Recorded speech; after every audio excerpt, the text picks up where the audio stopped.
우리 이렇게 서로 한번 인사하실까요? 서로 이렇게 샬롬이라고 오랜만에 다시 한번 인사하시죠. 인사하겠습니다. 샬롬. 평안하셨습니까? 샬롬. 네, 저희가 계속해서 성령의 열매의 특성들을 한 주씩 살펴보고 있습니다. 방금 이제 샬롬 하시면서 어떤 권사님 이렇게 손을 흔드시는데 참 정감네요. 이렇게 흔드니까 한 주씩 열매의 특성들을 살펴보고 있습니다. 지난주에는 자비라는 열매의 특성을 말씀드리면서 다윗이 무비보셋, 요나단의 아들인 무비보셋에게 베푼 자비, 그리고 바울이 오네시모에게 들려주었던 하나님의 자비, 그것이 결국 어떻게 됐냐면 무비보셋의 비참할 수도 있었던 인생을 바꾸고 오네시모가 평생 도망치는 노예로 살았을 텐데 그 모든 것을 바꾸는 것이 바로 자비의 힘이라는 것을 살펴보았습니다.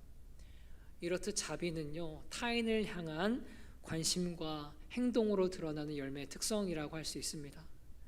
그리고 오늘 다루게 될 이 양선 또한 타인을 향한, 우리 밖을 향한 우리의 마음과 관련이 있습니다.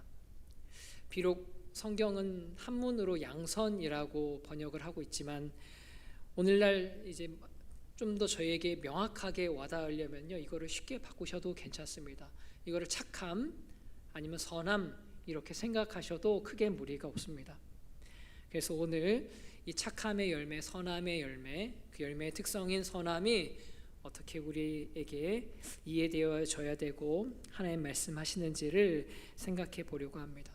설교를 시작하면서 한 가지 질문을, 결론과도 같은 질문을 드리고 설교를 시작하려고 합니다. 여러분들, 선함이 무엇일까요? 선함이 무엇일까요? 만약에 이 질문을 그리스 로마 시대 때 철학자들에게 선함이 무엇입니까? 라고 질문을 한다면 한 번에 이해되기는 어렵지만 이렇게 아마 대답을 했을 것입니다. 선함이란 자신의 존재의 목적에 부합하는 것, 그것이 선함입니다 라고 대답을 했을 것입니다. 딱 와닿진 않으시죠? 딱 들으셨을 때 선함이 존재의 목적에 부합하는 거다, 이게 잘 와닿진 않을 겁니다. 그래서 조금 고대인들이 왜 저렇게 대답을 했는지 이해하기 위해서 조금 설명을 드려보고자 합니다.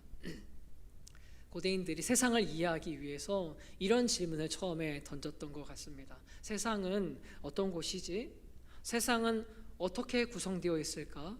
세상이 무엇인가로 구성되어 있다면 어떤 물질이 가장 근본적인 물질이며 가장 그 구성의 가장 작은 단위는 무엇일까? 이 질문을 던지고, 고대인들이니까 뭐가 특별한 장비가 없잖아요. 지금처럼 뭐 미세 현미경 있고 고도화된 현미경이 있는 게 아니라 눈에 보이는 것들로 그런 것들을 아마 답을 찾아갔을 거라고 생각합니다. 가장 많이 보이는 게 뭐겠습니까? 늘 발 아래 밟고 다니는 땅이 흙으로 되어 있으냐, 흙이 세상을 구성하는 물질이겠구나. 또 바다에서 일하는 자들은 온 지면에 있는 물을 보면서 물이야말로 세상을 이루는 기본 단위겠구나. 그런데 이 흙도 물도 다 불에 의해서는 다 사그라지니 불이야말로 모든 것을 다 원점으로 돌릴 힘이 있는 걸 보니 불이야말로 세상을 구성하는 단위겠구나라고 생각을 했었습니다. 그런데 이 흙과 불과 물과 이런 것들을 아무리 조합을 해도 만들 수 없는 게 있다는 걸 깨닫는 거죠. 뭘 만들 수 없을까요? 아무리 흙을 갖다 붙이고 물을 쏟아붓고 불을 구워도 설령 그것으로 도자기는 만들 수 있을지 모르지만 생명은 만들 수 없다라는 걸 알게 됩니다. 그래서 질문하는 거죠. 그럼 무엇이 생명이 되게 하는 거며 무엇이 사람을 사람 되게 하는 걸까? 보이는 게 전부가 아니구나, 보이지 않는 무엇인가가 있구나 하면서 생각한 게 영혼이라는 거죠. 그리고 사람의 본질이라는 것입니다. 그런데 아무리 사람이 사람 되게 하는 것이 영혼이라고 말을 해도 그 영혼이 손에 잡히는 것도 아니고 그 영혼이 눈에 보이는 것도 아니고 그 영혼이 본질이라고 할지라도 우리는 본질이 뭔지를 모르니 이 사람들이 이런 질문을 했던 거죠. 그래? 그러면 그 영혼도 뭔데? 그 본질도 뭔데? 이렇게 이야기하는 것 같습니다. 제가 계속 개념을 이야기하니까요, 벌써 이제 눈을 비비시는 분들이 생기시는 것 같습니다. 제가 다른 이야기를 좀 드려보겠습니다. 지금 제 앞에 마이크가 이렇게 두 개 있지 않습니까? 여러분들, 그러면 아까 비슷한 이야기 해보겠습니다. 이 마이크의 본질이 무엇이겠습니까? 이 마이크가 영원히 있겠습니까? 이게 본질이라고 해보겠습니다. 이 마이크의 본질이 뭐냐면 이렇게 생각하시면 됩니다. 제 목소리를 이 마이크가 어떻게 해야 돼요? 잘 받아서 전기 신호로 바꾼 다음에 누구한테 보내줘야 되냐면요, 저기 뒤에 있는 희수 청년이 있는 곳까지 보내줘야 이 마이크가 제대로 역할을 하는 것이죠. 그러니까요, 이 마이크가 이 목적대로, 지은 바 목적대로 제 목소리를 잘 받아서 저기로 보내주면은 철학자든 저든 뭐라고 하겠어요? 어우, 착하다, 잘한다, 좋다. 영어로 뭡니까? 굿이라고 말하는 것입니다. 그러니까 제가 뭐를 설명드리는지 느낌이 오시지 않습니까? 존재의 목적에 부합하는 것이 뭐라고요? 선함이다라고 생각했다라는 것이고, 오늘 바로 이 설명이 제가 오늘 여러분들께 말씀드리고자 하는 설교의 주제와 연결이 되는 것입니다. 하나님께서 저와 여러분들을 지으셨습니다. 하나님이 천지 만물을 지으시고 매일같이 다 하신 다음에 뭐라고 이야기하시죠? 보시기에 좋았더라. 야, 좋다, 굿이구나, 선하구나, 좋다라고 이야기하셨죠. 근데 하나님께서 저와 여러분들을 그냥 지으시고요, 그냥 그대로 놔두신 것이 아니라 존재의 목적을 두시는 거죠. 저와 여러분들에게, 모든 사람에게 존재의 목적을 두십니다. 그러니 여러분들 그 목적에 부합하는 삶을 사는 것이 어떤 삶이겠습니까? 선한 삶이라는 것입니다. 그러니 신앙생활을 하면서 우리의 사람의 존재의 목적이 무엇인지를 알아가는 것, 왜냐하면 하나님 앞에 선하게 살아야 되잖아요. 그러니 우리 그 존재의 목적을 아는 것이요, 신앙에 있어서 필수적인 지식이라고 할 수 있습니다. 그리고 이 지식이 아까 저희가 성경 읽기로 같이 나눴던 에베소서 2장 10절에 있는데요, 자막으로 한번 다시 한번 같이 보실까요? 우리 2장 10절 말씀 한번 같이 읽도록 하겠습니다. 읽겠습니다. 우리는 그가 만드신 바라 그리스도 예수 안에서 선한 일을 위하여 지으심을 받은 자니, 이 일은 하나님이 전에 예비하사 우리로 그 가운데서 행하게 하려 하심이라. 앞에 자막 한번 보여주시겠습니까? 뭐라고 이야기 나왔습니까? 우리가 뭐래요? 그가 만드신 바라. 그리스도 예수 안에서 무슨 일을 위하여 지으심 받았습니까? 선한 일을 위하여 지으심을 받았다라고 합니다. 그럼 여러분들, 오늘 이 6번째인 이 성령의 열매 특징 중에 하나, 양선, 이 선하게 사는 삶이 우리의 삶의 목적과 엄청 직접적인 연관이 있다라는 것을 말씀해 주시는 본문입니다. 그런데 여러분들, 우리는 어떻게 선한 일을 해야 하는지, 그래서 오늘 본문을 통해, 그런데 아까 제가 기도도 했지만 올해 열매를 맺고 싶고 선하고 싶지만 많이 경험하셨던 건 뭐냐면 우리 안에 선이 잘 없다라는 것입니다. 그래서 우리는 어떻게 복음으로써 이를 극복할 수 있을지, 우리 주님께서 그 문제를 어떻게 해결하셨는지 오늘 설교를 통해서 말씀을 드리고자 합니다. 첫 번째 본문으로는요, 먼저 이 모든 열매 특징들이 하나님의 성품에 기인한 것이기 때문에 먼저는 하나님의 선하심에 대해서 이야기를 드리고자 합니다. 근데 여러분, 사실 우리 하나님의 선하심을 너무 많이 들어가지고요, 하나님의 선하심이 이러십니다라는 정의나 개념보다는 한 가지 이야기를 좀 드리면서 말씀을 드리고 싶습니다. 저희가 잘 아는 요셉 이야기 다시 한번 오랜만에 해보겠습니다. 요셉이 11번째 아들이지 않습니까? 야곱의. 그런데 사랑을 독차지하는 아들이었습니다. 꿈쟁이 요셉. 그러다 보니까 을의 사랑을 많이 받는 형제는 다른 형제들로부터 어떻게 되는 거죠? 미움을 받는 건데, 이 미움이 보통 미움이 아니라 성경을 보니 살해의 위협이고 인신매매를 하겠다는 위협까지 옵니다. 결국 우리가 아는 결과는 무엇이었냐면 정말로 형제들의 손에 팔려서 어디로 가는 거죠? 미디안 상인의 손에 팔려서 애굽으로 종으로 팔려가는 것이 요셉의 인생이었습니다. 그런데 하나님 어떻게 하십니까? 애굽에서 그를 가장 높은 자리에 올리셔서 결국 애굽의 총리의 자리까지 올리시는 거죠. 그런데 참 인생이 기구하다고 하면 조금 어폐가 있을까요? 자신을 상인의 손에 팔아서 이 애굽까지 보낸 형제들이 가나안에 극심한 가뭄이 와가지고 어디까지 지금 식량을 사러 왔냐면 애굽까지 내려와서 식량을 사러 온 것입니다. 그리고 지금 누구 앞에, 이 형제들이 앞에 아련하고 무릎 꿇고 있는 거죠. 바로 자신들이 손을 팔았던 요셉이 그 앞에 놓여 있는 것입니다. 그러니 지금 이 목숨줄을 누가 잡고 있는 것이겠습니까? 요셉이 목숨줄을 잡고 있습니다. 그는 애굽의 총리 요셉, 말 한마디로 사람의 생명을 취할 수도 있는 그런 권력의 자리가 있었는데, 그런데 드디어 그가 자신의 정체를 밝히면서 참 놀라운 고백을 하나 하는데, 그것이 오늘 우리 주제와 연관이 됩니다. 창세기 50장 20절 말씀인데요, 그가 이런 놀라운 고백을 합니다. 한번 같이 읽겠습니다. 시작.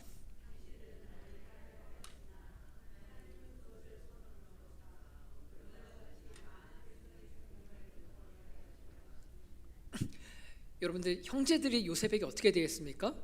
악하게 대합니다. 해하려고 대했습니다. 그런데 요셉의 고백은 하나님이 그 악을 해하려고 했던 것을 어떻게 바꾸셨답니까? 선으로 바꾸셨다라고 이야기합니다. 그런데 여러분들, 이 고백이요 굉장히 감격스럽지만 한 가지 꼭 여러분들이 생각하셔야 되는 내용이 하나 있으면 뭐냐면, 지난 수십 년간의 요셉의 고통이요 하나님 선으로 바꾸셨다고 해서 사라질까요? 사라지지 않는다라는 것입니다. 그가 수십 년간의 고통이 없는 것처럼 되지 않는다라는 거예요. 형제들의 악행이, 그를 팔아넘긴 형제들의 그 모진 처사가 다 잊혀지는 것이 아니라 그대로 남아 있습니다. 그런데 요셉이 이렇게 고백하는 겁니다. 하나님은 당신들이 내게 대했던 그 모든 것들, 그 악한 행위들, 나를 해하려고 구덩이에 던지고 상인들의 팔아넘기고 내게 숱하게 고생하게 했던 그 기록들과 경험들을 다 하나님은 다 모아다가 사용하셔서는 결국 뭐로 바꾸시더라는 거예요? 선으로 바꾸신 분이다라고 요셉이 고백을 하는 것입니다. 여러분들, 이게 무슨 고백이냐면요, 내가 하나님을 만났는데, 형제들, 내가 선하신 하나님을 만났는데 내 인생에 깨지고 모나고 상처나고 아픈 것들을, 그 파편들을 모두 싸그리 다 끌어모으셔서는 하나님은 그것들로 선한 것을 만드시는 분이시더라, 이거를 고백하는 것입니다. 악은, 고통은, 내가 경험했던 것들은 그대로 있지만 그것들을 가지고 뭐를 만들어내시는 분이라고요? 선을 만드시는 선하신 하나님이다라고 이 요셉이 고백을 하는 것입니다. 그러니 하나님의 선하심이 얼마나 강력합니까? 우리의 인생에 날아드는 악함의 화살들이 있습니다. 나를 끝장내려는 악들조차도 하나님의 선하신 손길 안에서는 그것들이요 다 변한다라는 것입니다. 선함으로. 그리고 요셉이 그걸 깨닫고 고백하는 거죠. 맞습니다. 형제들, 당신들은 내게 악하게 대했죠. 그러나 하나님은 그것을 선으로 바꾸시는 하나님이셨습니다. 여러분, 이것이 하나님의 선하심입니다. 그저요 하나님의 선하심 어떤 개념적이고 정의라고 이런 게 아니라요, 변화시킵니다. 인생을 바꾸실 수 있는 힘입니다. 악조차도 선으로 바꾸시는 능력인 것이죠. 이것이 여러분들 저희 속에 맺어가기를 바라시는 하나님의 양선, 하나님의 선함, 착함입니다. 하나님은요 단지 요셉의 그 인생만을 바꾸신 것이 아닙니다. 우리가 잘 아시는 이야기 있지 않습니까? 하나님께서요 십자가에서 악을 어떻게 선함으로 바꾸셨는지를 저희가 압니다. 하나님의 원수가 요셉의 형제들처럼 예수를 죽음으로 내모입니다. 예수를 죽음으로 내몰았듯이 예수가 결국 십자가에서 죽었지만, 저와 여러분들이 고백하는 것은 무엇입니까? 요셉이 아까 그 고백 50장 20절, 하나님이 그것을 뭐로 바꾸세요? 선으로 바꾸사 예수를, 그리스도를 죽음에서 건지시고, 여기서 끝이 아닙니다. 한 가지 더 가셔야 됩니다. 그 안에서 예수 믿는 자 우리도 함께 살리셨습니다. 거기를 고백하는 게 우리가 하나님의 선하심에 대한 고백이라는 것이죠. 하나님의 선하심이 이처럼 능력이 있습니다. 힘이 있습니다. 단지 착함과 단지 뭔가 지루해 보이는 그런 선함이 아닙니다. 하나님은 선하심은 능력이 있어서 삶을 바꾸시고 죄를 구원하시고 악을 심판하시고 죄를 살려내시는 힘이 있다라는 것이죠. 그러니 저희가 이 오늘 설교의 첫 번째 본론에서 정리하고 고백할 수 있는 것은 무엇이냐면, 그렇게 선하심이 능력이 있으니 우리에게 선함을 명령하시는 하나님은 저와 여러분들에게 능히 선함의 열매를 맺게 하실 수 있는 능력도 있으심을 고백해야 될 줄 믿습니다. 우리 그거를 기억하시면서 두 번째 본론으로 넘어가겠습니다. 두 번째 본론은 하나님께서 저에게 어떤 선함과 착함을 바라시는지, 우리가 어떻게 행동하기를 바라시는지 짧게 말씀드리려고 합니다. 오늘 갈라디아서 6장에서 바울이 우리에게 이렇게 이야기해요. 착한 일을 힘쓰라, 선한 일을 힘쓰라라고 이야기합니다. 그런데 바울이 잘 아는 게 있습니다. 우리가 아무리 착하고 선하게 행동하라고 해도요, 그걸 못합니다. 그러니 약속을 주는 거죠. 뭐라고 이야기하냐면 낙심하지 않고 포기하면 때가 되면 어떻게 된답니까? 이룰 것이다라고 이야기. 이 고백이 아까랑 똑같은 고백이 50장 20절 하나님이 어떻게 하시겠다라는 거예요? 선하게 하시더라. 하나님이 선하게 바꾸시더라는 것을 고백하는 것이 이 고백 아니겠습니까? 때가 되면 이루시리라. 그런데 여러분들, 아까 설교 초두에서 말씀드렸지만 여러분들, 선함을 맺는 것이 우리에게 불가능한 것처럼 보일 때가 있습니다. 예수님의 유명한 가르침이 하나 있죠. 누군가가 우리에게 이쪽 뺨을 때리면 어떻게 하라고 말씀하시던가요? 저쪽 뺨도 갖다 대라고 말씀하시지 않습니까? 그거 누가 할 수 있겠습니까? 아무리 하나님의 선하심의 능력이 강하다고 한들, 우리로 선함을 하나님이 행하도록 하실 수 있는 분이라고 한들, 저와 여러분들이 실생활에서 경험하는 것은 무엇이냐면요, 우리는 선함을 잘 드러내지 못하는 자들이라는 것입니다. 아마 대다수의 분들은 바울의 이 탄식, 로마서 7장의 탄식, 그 탄식을 자주 경험하셨을 텐데요. 한번 같이 보실까요? 로마서 7장 18절 말씀인데 바울이 이렇게 이야기합니다. 함께 우리의 고백으로 생각하고 한번 고백하시겠습니다. 내 속 곧 내 육신에 선한 것이 거하지 아니하는 줄을 아노니 원함은 내게 있으나 선을 행하는 것은, 우리 한 번 더 우리의 고백으로 생각하고 고백해 보겠습니다. 다시 한번 읽겠습니다. 시작. 내 속 곧 내 육신에 선한 것이 거하지 아니하는 줄을 아노니 원함은 내게 있으나 선을 행하는 것은 없노라. 정말 그렇지 않습니까, 여러분들? 우리는 선하게 행해야 되고 착해야 된다는 의무감, 때로는 원함까지도 있을 때가 있습니다. 그런데 선을 행하지 않는 우리를 날마다 발견하면서 이 바울처럼 고백하는 것이, 오라 나는 공고한 자로다, 선이 내 안에 아무것도 없구나를 발견한다라는 것이죠. 여러분들, 선이 내 안에 없다라는 것은요, 그냥 선만 없다라는 것이 아닙니다. 대신에 뭐로 가득 차 있다는 고백일까요? 저와 여러분들 안에 악이 있다라는 것입니다. 제가 일화를 하나 말씀드리고 싶은데, 우리는 이 자각, 우리가 죄가 있다, 우리가 선이 없다, 우리가 예수를 믿기 시작했음에도 불구하고, 아니 믿은 지 참 오래됐음에도 불구하고, 구원을 받고 은혜를 누리고 하나님의 기쁨을 맛보면서도 불구하고 여전히 우리는 죄가 있고, 아니요, 죄를 사랑하고 우리는 죄를 짓고 싶어하고 좀 더 은밀하게 죄를 사랑하고 싶어하는 본능이 우리 안에 있다라는 것, 바로 그것을 깨닫는 자각이야말로 저희가 선한 일을 하기 시작하는 출발이 될 수 있습니다. 제가 일화를 하나 말씀드리겠다고 이야기했는데 그렇게 유쾌한 이야기가 아닌 것 같아서 조금 죄송스러운 마음이 있습니다. 주중에 새벽이었거든요. 3일 전 일입니다. 3, 4일 정도 된 일입니다. 저희 아이가 어리잖아요. 어리니까 새벽에도 우유를 한번 먹고 자야 되거든요, 도중에. 근데 갑자기 다급히 아내가 저를 부르는 겁니다. 다급히 부르니까 뛰어갔는데 뭐냐면 소파 위로 천장에서 뭐가 떨어졌다라는 거예요. 툭 하고 그 뭔지 보라는 겁니다. 뭐였냐면 바선생이 떨어진 거예요. 바선생, 바퀴벌레가 떨어진 거예요. 그러니까 여러분도 어떻게 했습니까? 제가 마음이 이런 신생아를 키우는 집에 바퀴벌레가 있으니까 너무 속상하면서 제가 그 새벽에 뭐 했겠습니까? 세스코를 알아보고 뭐를 알아보면서 이게 어떻게 된 일이지? 어디서 나온 거지? 그러면서 이제 모든 틈을 다 메꿔야 되겠다 하면서 다 장바구니에 넣어놓고 제가 며칠째 그걸 어떻게 해결해야 되는 마음이 계속 그것만 생각하면서 있는 거예요. 근데 제가 다음날 집에 교회에 와서 이렇게 앉아서 생각을 해보는데 이런 생각이 스쳤습니다. 야, 바선생 한 마리 나온 게 내 마음을 뒤집어 놓고 온 집안에 이렇게 뒤집어 놓고 내 모든 일상을 송두리째 바꿔버리는데, 우리 안에 그것보다 더 그것보다 추악하고 더 더럽고 더 우리를 고통스럽게 하는 작은 죄가 발견될 때는 왜 우리는 그렇게 묻어나지? 왜 우리는 그 죄가 발견되는데도 우리는 그렇게 아무렇지도 않는 거지? 여러분도 어떠십니까? 여러분들의 안에 성도로 살잖아요. 은혜를 알잖아요. 다 거룩을 하고 싶잖아요. 그런데 여러분들 안에 함께 있는 것이 무엇이냐면 죄가 발견되고 그것도 우리의 삶의 눈앞에 명징하게 일 때 여러분들의 반응이 어떠시냐라는 겁니다. 제 반응이 그런 바퀴벌레보다도 죄를 발견할 때 더 소스라치지 않게 놀라는 것 때문에 놀라워한다라는 것입니다. 여러분들은 그런 소스라치는 경험들이 여전히 있으십니까?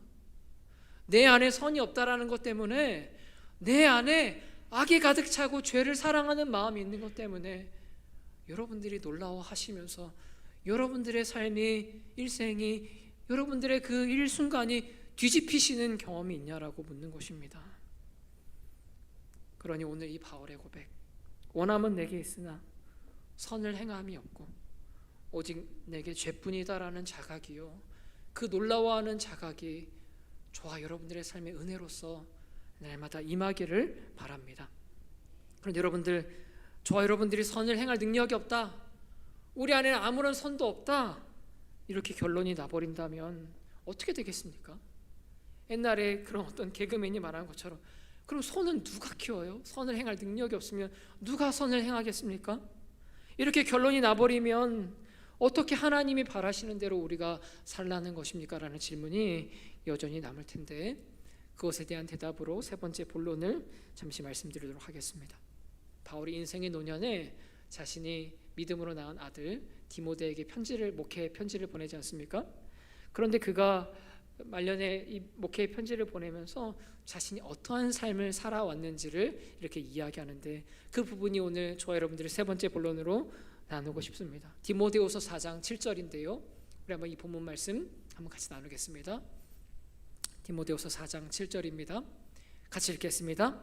나는 선한 싸움을 싸우고 나의 달려갈 길을 마치고 믿음을 지켰으니. 뭐라고 이야기합니까? 무슨 싸움을 싸웠대요? 바울이 선한 싸움을 싸웠다고 이야기합니다. 여러분들, 사실 이것은요, 경기 용어거든요. 싸움을 싸웠다, 끝까지 달렸다라는 것입니다. 그러니 어떻게 보면은 선한 싸움의 포커스는 싸움에 있는 거지 선함에 있는 건 아니긴 하거든요. 그럼 제가 설교를 준비하면서, 그런데 이게 그냥 싸웠다라고만 다가오지 않는 거였습니다. 바울이 지금 디모데에게 말하지 않습니까? 사실은 디모데에게요, 디모데 전서를 보내면서 이렇게 이야기해요. 디모데야, 너 선한 싸움을 싸워야 된다 라고 이야기합니다. 그냥 싸우는 게 아니라 무슨 싸움을 싸우래요? 선한 싸움 싸워야 된다. 그리고 자기도 이야기하는 거죠. 나 너한테 말로만 가르치지 않았어. 나 너에게 글로만 말한 거 아니야. 내가 평생 어떻게 했답니까? 나는 선한 싸움을 싸웠고 그리고 달려갈 길을 지금 맞춰서 내 믿음을 지켰다라고 바울이 고백을 합니다. 여러분, 바울은요, 기독교에 있어서 가장 전후무 위대한 인물 중 한 명 아닙니까? 그런 그가 이 선함 지키기 위하여서, 자신의 믿음을 지키고 하나님의 받은 사명을 지키기 위하여서 그가 분투하고 싸웠다라면, 하물며 저희 같은 자들은 팔짱을 끼고 그래 하나님이 맺게 하시겠지라고 생각해도 되는 것일까요? 말도 되지 않습니다. 그는 하나님이 자신에게 지으신 그 목적대로, 선한 일을 위하여 지으신 그 목적대로, 에베소서 2장 10절처럼 그 목적대로 살고자 어떤 싸움을 싸우냐면 선한 싸움을 싸우는 것입니다. 그리고 그는 이렇게 고백하는 것이죠. 하나님, 제가 선한 싸움을 싸워서 제게 맡기신 이 복음의 사명을 감당했습니다. 내게 능력 주시는 자 안에서 내가 모든 것을 행했습니다. 하나님, 시편 23편의 고백도 있죠. 내 평생에 주의 선하심과 인자하심이 정녕 저를 따라다니셨기 때문에 제가 이 믿음의 달리기를 마칠 수 있었습니다라고 바울이 고백하는 것이죠. 그럼 여러분들, 우리가 이 바울의 말 앞에서요, 부인할 수 없는 진리의 한 단면을 인정해야 됩니다. 그것은 무엇이냐면, 저와 여러분들이 선한 일을 위하여 지음 받으시고 목적대로 하나님 부르심을 받았을 뿐만이 아니라 한 가지 더 있습니다. 바로 이 선한 일을 위하여 싸우는 삶, 바로 분투하는 삶으로도 하나님이 저희를 부르셨다라는 것입니다. 그럼 여러분들, 그냥 싸움이 아닙니다. 선한 싸움입니다. 선한 싸움은 세상의 방법으로 싸우는 것이 아니겠죠. 우리의 지혜로 싸우는 것도 아니겠죠? 우리가 악을 이용하는 방법도 아니겠죠? 때로는 편법도 아닐 것입니다. 선한 싸움입니다. 요셉의 이야기를 다시 돌아가 보실까요? 요셉에 갇혔을 때 사람들이 뭐라고 했었을까요? 왜냐면 억울하게 누명 쓴 거 아니겠습니까? 진흙탕 싸움 해야죠. 물론 권력이 부족했을지 모르지만 참 미련하기도 하다고 했을지 모르겠습니다. 그런데 이 요셉이 어떠한 삶을 하기를 원했냐면 결국은 그가 하나님이 일하실 것을 기다리면서 선한 싸움을 하기를 원했다라는 것입니다. 오래 걸립니다. 오래 걸려. 감옥에 오래 갇혀 있잖아요. 그러나 하나님이 거기에서 일하실 것을 기다리며 그가 선한 싸움을 싸웠던 것입니다. 그럼 여러분들 우리의 삶에 어떻겠습니까? 우리가 싸울 텐데 우리가 선한 싸움을 싸우다 보면요 우리가 답답하게 느껴지는 것들이 있을지 모르겠습니다. 하나님의 방법이 미련한 것처럼 보일지도 모르겠습니다. 더디 이루어지는 것처럼 보일 수도 있습니다. 왜냐하면 한 오래 참으면 열매를 맺으라 그러시잖아요. 다른 사람과 척지는 열매가 아니라 화평의 열매를 맺으라고 하시잖아요. 누군가를 기분 상하게 하는 것이 아니라 희락의 열매를 맺으라고 하시지 않습니까? 누군가를 깔아 눌러서 이기는 것이 아니라 사랑의 열매를 맺으라고 하십니다. 그러니 그 방법들이 우리의 마음을 힘들게 할지도 모르겠습니다. 그러나 하나님이 우리를 선한 싸움을 위하여 부르셨음을 기억하고 여기서 그치는 게 아니라 저희가 두 번째 본론, 첫 번째 본론에서 다뤘죠. 하나님의 선하심이 능력이 있으심을 잊지 마시기 바랍니다. 하나님의 그 선하심이 여러분들을 붙드신다면 그 선한 능력이 예수의 십자가를 죽음을 부활로 바꾸듯이 저와 여러분들의 진흙탕처럼 보이는 삶일지라도 그곳에서 꽃을 피우시고 열매를 피우시게 하실 수 있는 능력의 하나님이 저 여러분들에게 이 열매 맺는 삶으로 부르셨음을 기억하셔서 이 선한 싸움을 끝까지 싸우시는 횃불의 모든 가족분들이 되시기를 주님의 이름으로 부탁을 드립니다.